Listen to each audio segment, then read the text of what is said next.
Namo Bhagavate Vasudevaya. Om Namo Bhagavate Vasudevaya. Om Namo Bhagavate Vasudevaya. Om Namo Bhagavate Vasudevaya. Om Namo Bhagavate Vasudevaya. Om Namo Bhagavate Vasudevaya. Reading from Srimad-bhagavatam, 2nd canto, chapter 1, verse number 11. Etan nivijjamananam Ichchatam makuto vayam Yoginam nipanirnitam Harinamana kirtanam Etam nivijjamananam Ichchatam makuto vayam Yoginam nipanirnitam Harinamana kirtanam Etam nivijjamananam Ichchatam makuto vayam Yoginam nipanirnitam Harinamana kirtanam Etam nirvidyamananam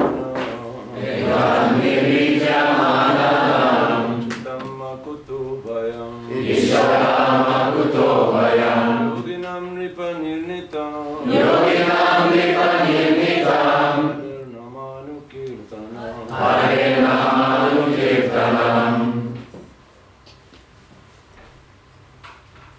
Etam nivijyamananam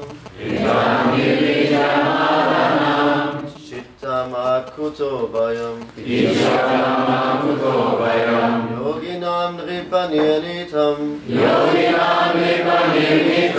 Hare namanu kinkatam Ladies. Itam nirvijyamananam Chatam trutapayanam Yoginam nirpanirnitam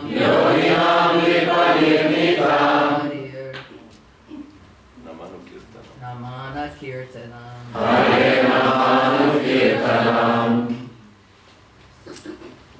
One more.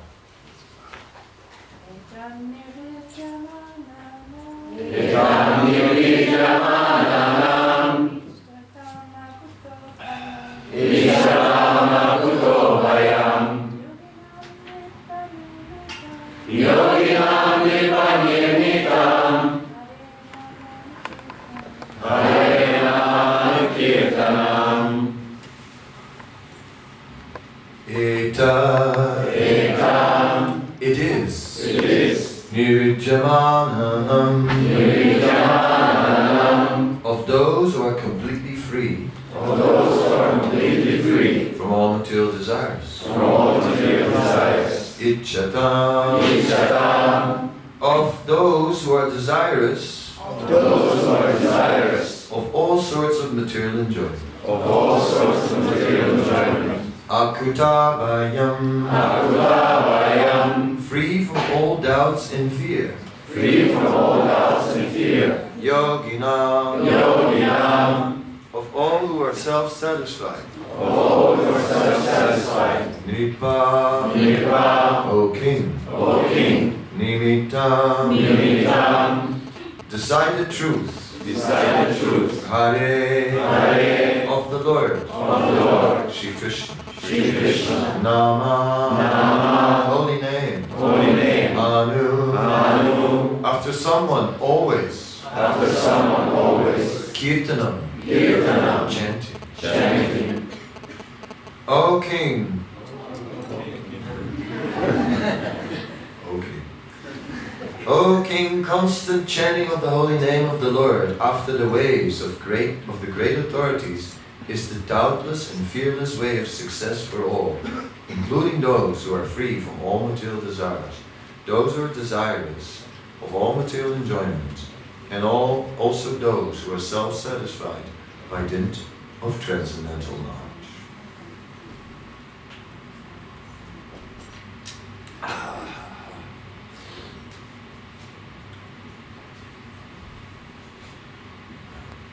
Purport. In the previous verse, the great necessity for attaining attachment to Mukunda has been accredited. There are different types of persons who desire to attain success in different varieties of pursuits. Generally, the persons are materialists who desire to enjoy the fullest extent of material gratification. Next to them are the transcendentalists who have attained perfect knowledge about the nature of material enjoyment and thus are aloof from such an illusory way of life. More or less, they're satisfied themselves with self-realization. Above them are the devotees of the Lord, who neither aspire to enjoy the material world nor desire to get out of it. They are after the satisfaction of the Lord, Sri Krishna. In other words, the devotees of the Lord do not want anything on their personal account. If the Lord desires, the devotees can accept all sorts of material facilities. And if the Lord does not desire this, the devotees can leave aside all sorts of facilities, even up to the limit of salvation. Nor are they self-satisfied because they want the satisfaction of the Lord only. In this verse, Sri Sukadeva Goswami recommends the transcendental chanting of the holy name of the Lord. By offenseless chanting and hearing of the holy name of the Lord, one becomes acquainted with the transcendental form of the Lord, and then with the attributes of the Lord, and then with the transcendental nature of his pastimes, etc. Here it is mentioned that one should constantly chant the holy name of the Lord after hearing it from authorities. This means that hearing from the authorities is the first essential. Hearing of the holy name gradually promotes one to the stage of hearing about his form, about his attributes, his pastimes, and so on, and thus the necessity of the chanting of his glories develops successively. This process is recommended not only for the successful execution of devotional service, but also even for those who are materially attached. According to Sukadeva Goswami, this way of attaining success is an established fact, concluded not only by him, but also by all other previous acharyas. Therefore there is no need of further evidence. The process is recommended, not only for the progressive students in different departments of ideological success, but also for those who are already successful in their achievement as fruitive workers, as philosophers, or as devotees of the Lord. Srila Jiva Goswami instructs that chanting of the holy name of the Lord should be loudly done, and it should be performed offenselessly as well, as recommended in the Padma Purana. One can deliver himself from the effects of all sin by surrendering himself to the Lord. One can deliver himself from all offenses at the feet of the Lord by taking shelter of his holy name. But one cannot protect himself if one commits an offense at the feet of the holy name of the Lord. Such offenses are mentioned in the Padma Purana as being 10 in number. The first offense is to vilify the great devotees who have preached about the glories of the Lord. The second offense is to see the holy names of the Lord in terms of worldly distinction. The Lord is the proprietor of all the universes, and therefore he may be known in different places by different names, but that does not in any way qualify the fullness of the Lord. Any nomenclature which is meant for the Supreme Lord is as holy as the others because they're all meant for the Lord. Such holy names are as powerful as the Lord, and there's no bar for anyone in any part of the creation to chant and glorify the Lord by the particular name of the Lord. It is locally understood.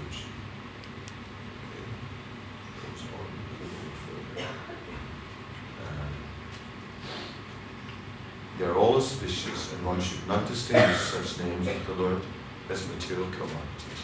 Purport continues, but my brain cannot remember so much information, so I'll stop now and start concentrating. Om Jnanatimirandasya Gnanasvanakya Chakshurmittam Yena Tasmai Shri Gurave Namaha Shri Chaitanya-Manavishtam Sthapitam Yena Bhutale Swayam Rupa Kadamaya Narati Svaparantikam Sri Krishna Chaitanya Prabhu Nityananda Shri Advaita Gadadhara Srivasadi Gaura Bhaktavinda Hare Krishna Krishna Krishna Hare Hare Hare Rama Rama Rama Hare Hare.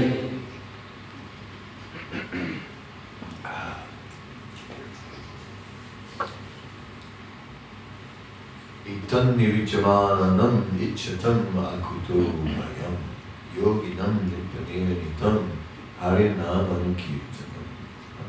One should chant this holy name after the ways of the great authorities, of the great Vaishnavas. That is very, very nice.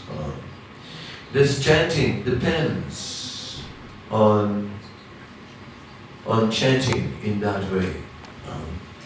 Anukirtan, following the chanting of great personalities. Just as David, sometimes the Prabhupada would say, just do as I do.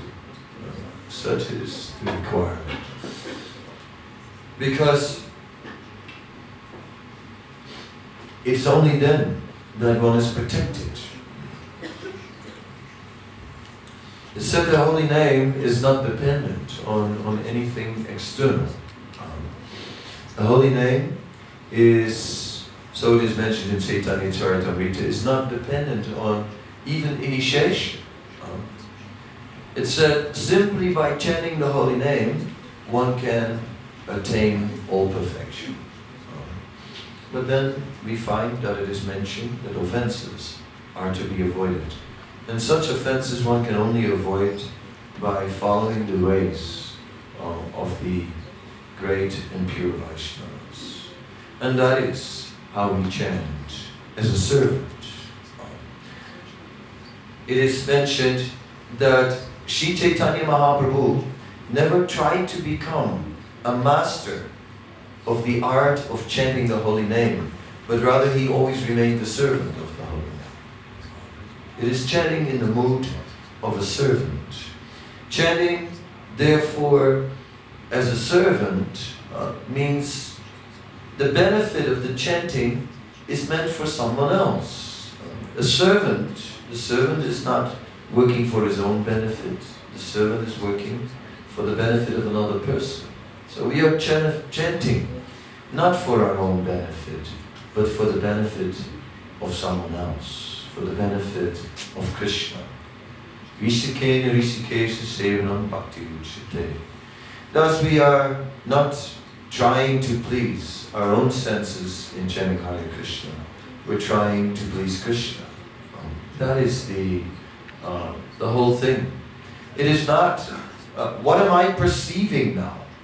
Is this chanting giving me, is it opening doors into another dimension? Am I breaking through? Am I actually seeing what is invisible to all in this world? No. That is simply a side benefit. That is Krishna's additional mercy.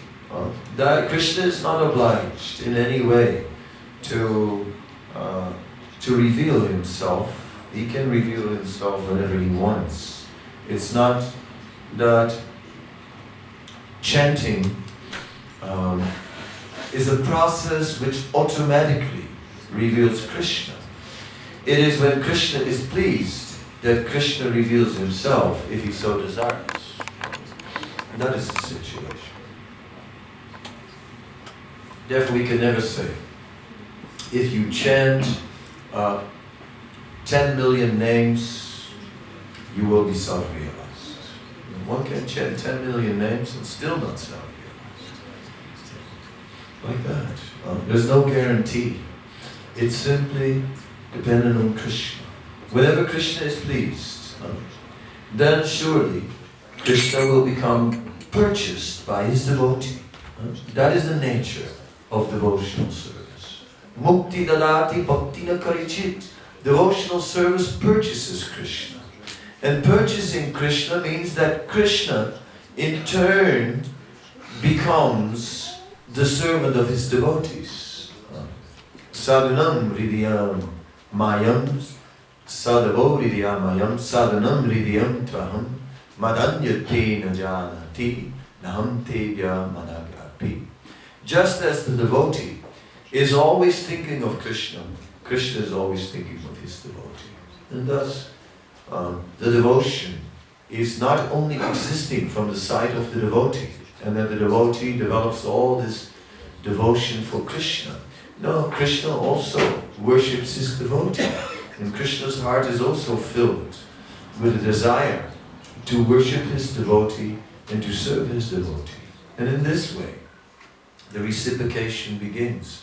And in this way, Krishna bestows mercy upon his devotees by revealing himself.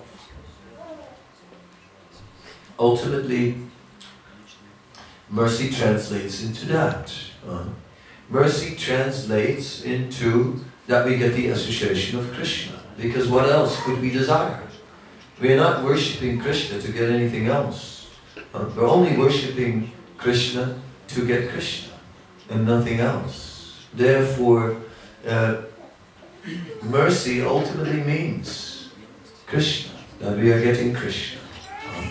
Maybe mercy can mean that we're coming closer to Krishna, a step closer to Krishna. It cannot be all at once. But still, mercy means that gradually we are coming closer to Krishna. Mercy, once I prepared a seminar on mercy, and although I wasn't able to really, thank you so much.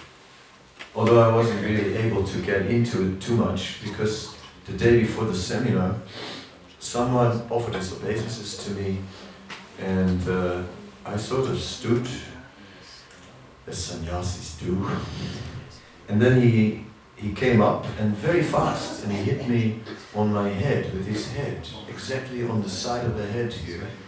And I said I was all right, but the next morning I was not so all right, because I was blind on one side and I couldn't remember names. Only one name I could remember, the name of Krishna. Thank God. That one wasn't gone. But seriously, all other names. I was saying to a devotee, I think I'm not okay. Can you call, what's his name? Couldn't remember any names, all gone. And even after, I was dyslexic for a while, like I started to say, and today it's Ekadasi and we're fasting from brains and greens. I was convinced I started saying brains and greens. It's amazing how the wires can just, get short-circuited. Anyway, so I somehow or other still gave the seminar on mercy, and I remember I was leaning on the microphone, praying for mercy, and somehow or other I made it to the end. And but I remember something from it. I remember that the word daya, the Sanskrit word daya, is often used in a general term of the word mercy, where daya, where mercy is available to all. Sometimes, it's not a hard rule, sometimes it's used for personal mercy, but generally used for mercy in general. The word kripa is often used for personal mercy. Mercy for me, kripa. Please have kripa. Sometimes also general, but like that. Karuna is also more used as general. And there are other words such as anukampan. Anukampan is more talking about Krishna's mood. It means compassion. So please have mercy. Please be compassionate towards me. It's coming from Krishna. And like this, there were different words that I found in Bhagavatam for the word mercy. But then in the 10th canto, the word mercy, the word for mercy is only prasad. nothing but prasad. Then it is prasad.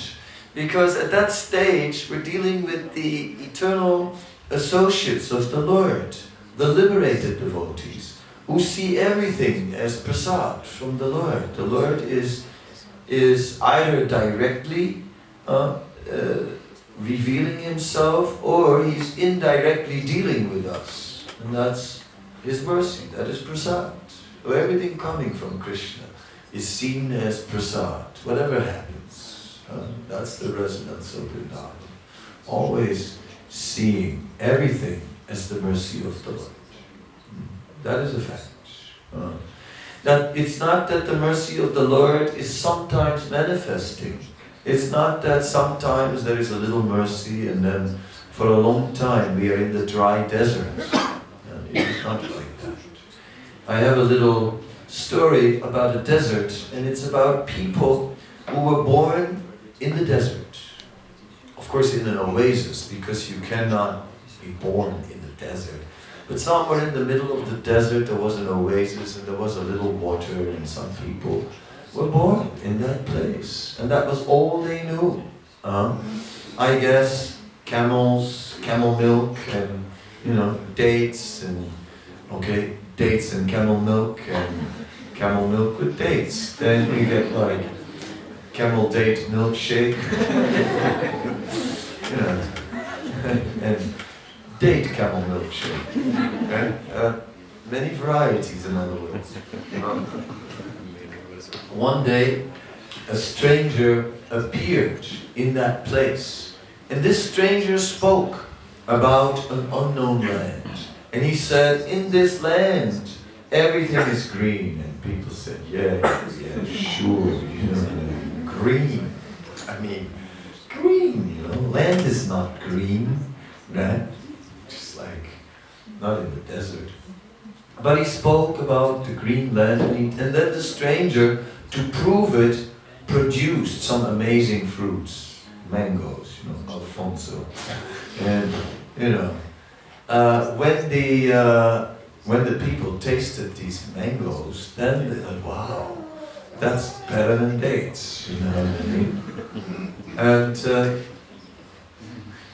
so some developed faith, and as a result, they agreed to go with the stranger on a journey to the green land. Now, the story is allegorical, and the oasis is the oasis of sense gratification, where there are limited varieties of enjoyment. Then comes a spiritual personality who brings enjoyment, real spiritual enjoyment of another level. So then we follow that personality, and then the result is that he takes us to the green land, but in order to go there, you first have to leave the oasis and go through the desert. So it gets worse. And then they were going through that dry stretch, and the hot sun of lust was burning on the head, and it was just getting too much. Some people went mad and just ran off in the desert. Some people said, I can't do it anymore, I'm going back to the oasis and going home. But a few stayed. And then they came to another oasis. And this oasis was the oasis of the mode of goodness. In the oasis of sense gratification, one is trying to enjoy material life. In the oasis of goodness, one begins to enjoy spiritual life. The idea of eating something unedible is inconceivable. To smoke something unsmokable is like inconceivable. The only thing that smokes is incense. No nonsense. In this way, we are gradually getting purified, and we actually begin to appreciate spiritual principles and spiritual life in this way. When one is situated in the mode of goodness, one comes to the point, say, yes, spiritual life is very nice, I wouldn't want anything else, but still not fulfilled. One can only be fulfilled if one takes great risk, and therefore the stranger said, we cannot stay here. We must go again into this desert. Oh, not again into the desert. Yes, back into the desert. This time, into the desert to find people who are caught up in material life. Then new life will come, and then we will be successful. So it is like this in the chanting of the holy name, after the ways of the great acharyas who completely sacrificed their life for the benefit of others. It is by sacrificing one's life for the benefit of others that one can actually taste the holy name. We can sit and we can chant for 8 hours or 12, whatever, the diehards, right? Who can chant from morning till night, and still our material desires will not disappear. Therefore, it will still not fulfill us, the chanting. It is only in a life of sacrifice for the benefit of others that one can fully get the purport of the chanting of Hare Krishna. There's no other way. This is the way of the great acharyas. And this is our movement, somehow or other. Therefore, whatever we do in terms of our own bhajan, that is required. Like here we are in a place kind of dug in, right, in the valley. Kind of, it has that mood. Dig yourself in somewhere in between two hills in a valley. And it is that mood of this place facilitates introspection. It facilitates going inwards. It facilitates dealing with our own impurity. And that is good. We need to take time to get absorbed. We need to take time to just put everything aside and to leave the passion of the world that we usually are caught up in and just spend our time chanting the holy name. And then when we become surcharged, the full purport of that will not be revealed here. It will only be revealed if we take the fruits from here into the world and bring that to the people of the world. Then somehow or other the transformation comes about. Then the change of heart. There's a chapter in Bhagavatam called Change of Heart. And this change of heart is what is required.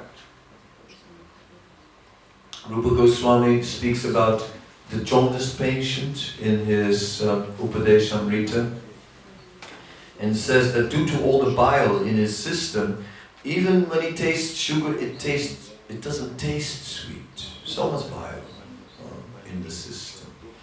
And then gradually, but sugar candy is the medicine. One has to soak it in water and then drink this sugar syrup. I have had jaundice in India. I drank lots of it. So that is supposed to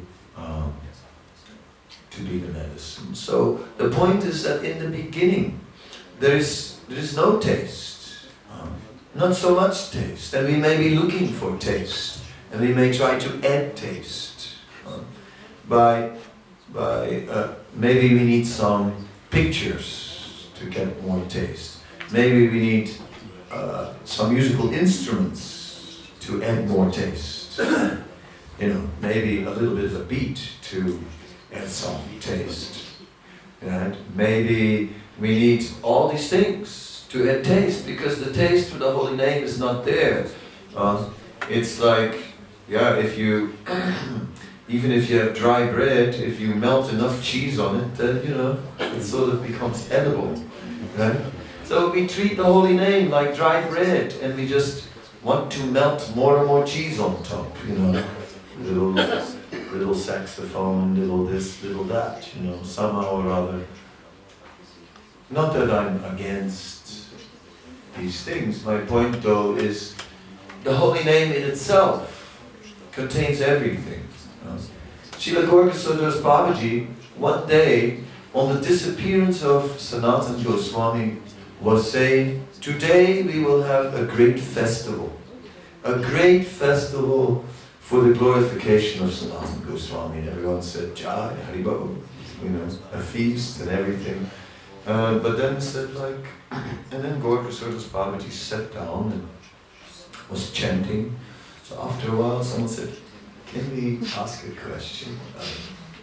Where are we going to get the ingredients for the festival, for the feast? Where are we going to get all the ingredients for the feast?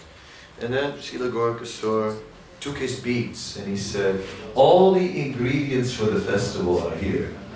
Everything is here. So, in that way, everything is there in the holy name itself. It is Krishna. Krishna is fully there, and Krishna is unlimited. In the Nectar of Devotion, it says, it quotes the Adi Purana, and it says by chanting the holy name, one is directly associating with Krishna. That, of course, is another level. It is said that, let me just, one moment, recollect my thoughts before.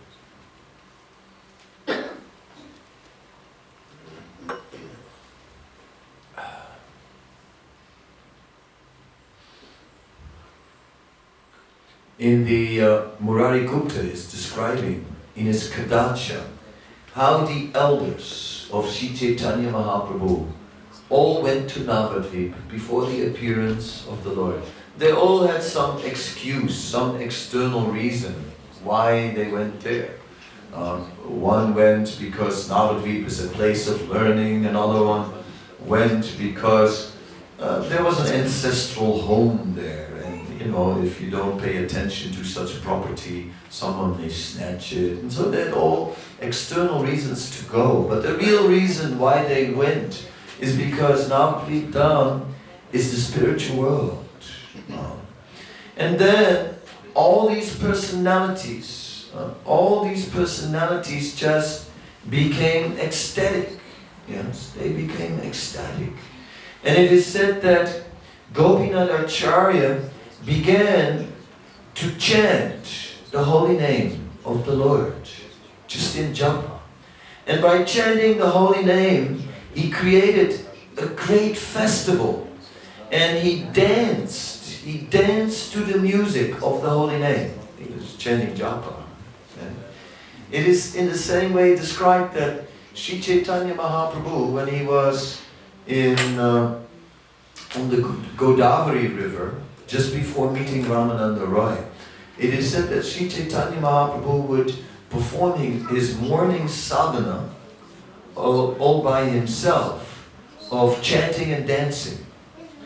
So can you imagine just chanting and dancing by yourself as a regular morning sadhana? I mean, I don't know if we do that. We sit and sort of chant japa and yawn a little, and after a while we walk up and down to stay awake, then talk to someone, quickly look at the phone, or go outside, get some fresh air, or for a walk in the forest to look at the deers and while chanting the holy name. But chanting and dancing all by ourselves, did we ever think of it? Did we ever think of it? Some people maybe, I believe it. But it is amazing, chanting and dancing all by ourselves, because it's a sign of ecstatic chanting. It is a sign that the ecstasy of the chanting just overwhelmed Sri Chaitanya. So this kind of chanting is not just done by a sadhana. This kind of chanting one cannot just do by saying, okay, today I'm going to sit down and I'm going to chant the holy name with a lot of dedication. No, such kind of chanting is only possible if one has followed the ways of the great Vaishnavas, and in that way one has pleased the Lord, and if one has become merciful. Merciful. Chanting goes hand in hand with mercy. The chanting is mercy. It is in the Bhagavatam, it is described how the Ganga came into the universe. And Lord Vamanadev, he took his 2 steps, and then in the second step with his toe he cracked the shell of the universe, and a drop of the causal ocean came into the universe. Then that drop was falling down, and of course, you know, I mean, it's a drop of the causal ocean, it's the Ganga, it came down. So then, it is said the demigods, they approached that Ganga, and they were carrying kumbhas, they were carrying pots, reservoirs, and they used these pots to catch the Ganga, and then they carried the Ganga on the head. Why was that so? The Ganga was anyway falling down. And so why would the demigods bring it down as it was already going down on its own? Doesn't make sense, does it? You know? It's something like, yeah, I knew that. 9 o'clock. Yeah. Catch it. Yeah. No, I'm always in time.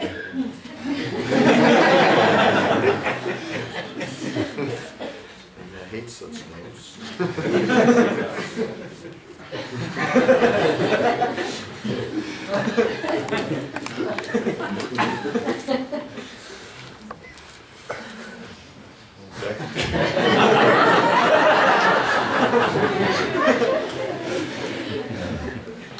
So, anyway, the demigods, they carried the Ganga. And why did they carry the Ganga when the Ganga was already coming down on its own?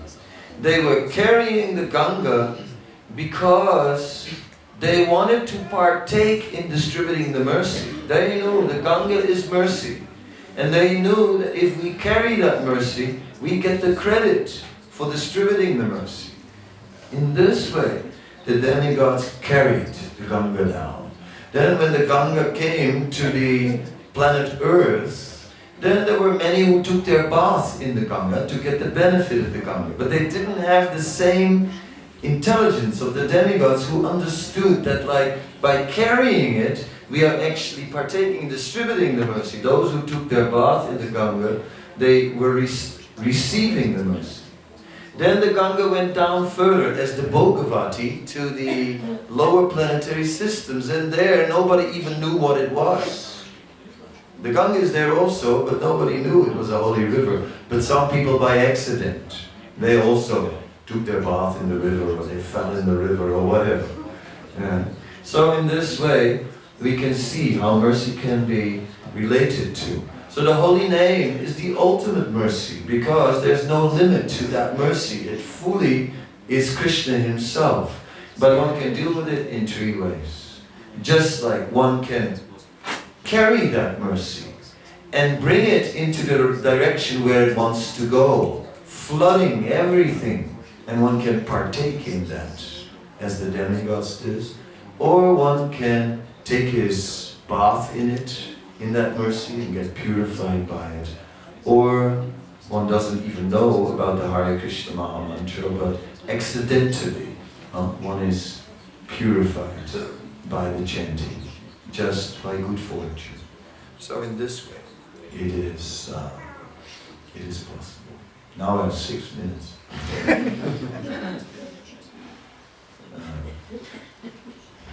And I'm going to use them till the last second. So, is there any question? Thank you, Maharaj. I speak loud. Very nice meditations yesterday and today. And yeah, very nice meditations yesterday and today to kind of charge us with for the Kirtan Mela. And a lot of hints. I'm just wondering though, because nobody brings it up, and is in my mind all the time. The right pronunciation of the is still the issue or not?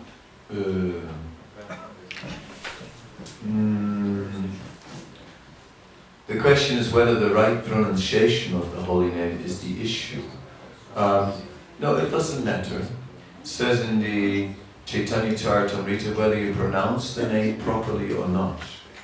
In Adi Lila chapter 8.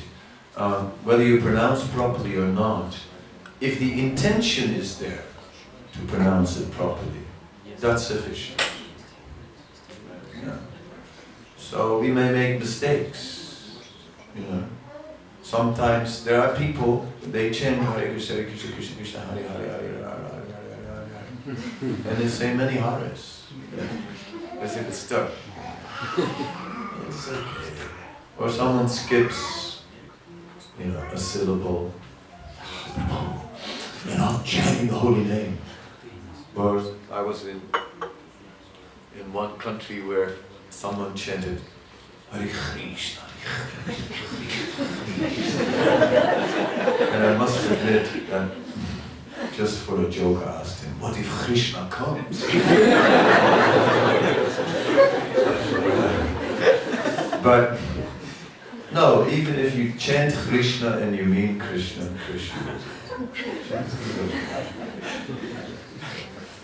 It's the intention.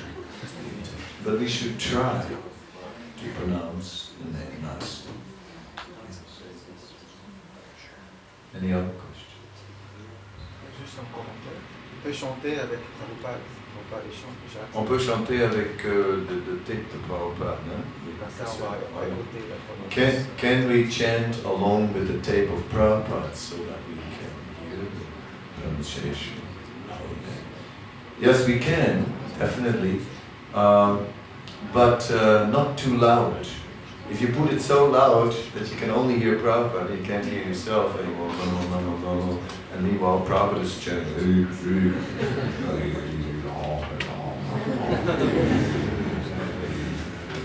Then, you know, we don't do the chanting, he does the chanting. That's no good. No, not too loud. We must hear ourselves chanting, but it can help to chant. Yeah. It can help. Recently I heard a quote where Prabhupada heard that the Buddhists were chanting with his tape. Yeah. And Prabhupada said that it's not necessary, that they can listen to it at a different time. Sarvatji said he heard a quote from Prabhupada where he said that Prabhupada himself heard about the devotees chanting with the tape, and that he said it's not necessary, it can be done at a different time. Okay. I think though that we should not make it into a big tradition, we must chant with Prabhupada's japa tape. But I know some people who are greatly helped by chanting with the tape, and they have great difficulty in concentration. So I think in such a case, it's probably okay. I think so. I think that liberty we can take. We should be careful to take one statement carved in stone. Yeah. So that's my comment. There's some disciples who really. I have one lady who has a stammering problem, you know, stuttering, stammering. So she goes ha ha ha ha ha ha ha ha. It takes like the whole day to chant, but she does. She chants 16 rounds. Yeah. So, but she says it goes better when she plays the tape. So I told her yes, you play the tape. Anything that helps in such a case. Okay. Yeah, you gotta be quick. Speaking of pronunciation, when we have the kirtan events, sometimes you hear people chanting Hare Rama. Ramo, okay, the Ramo question. The Ramo question Prabhupada addressed once by saying to Vishnujan that he shouldn't chant Ramo. And there is at the moment some interest amongst certain devotees to emphasize this point. I think Ramo is a bit too much. I think the A though is not Rama. It's not a long A, it's a short A until it becomes a soft A, Rama, then Ma.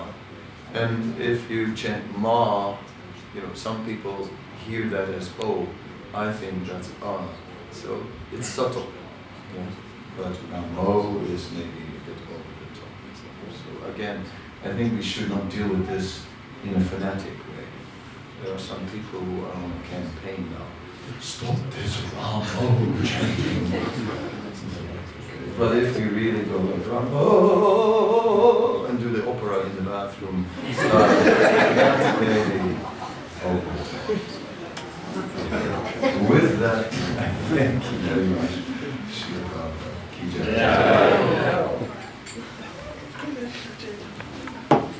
Kadamba Kanana Swami. Hare Krishna.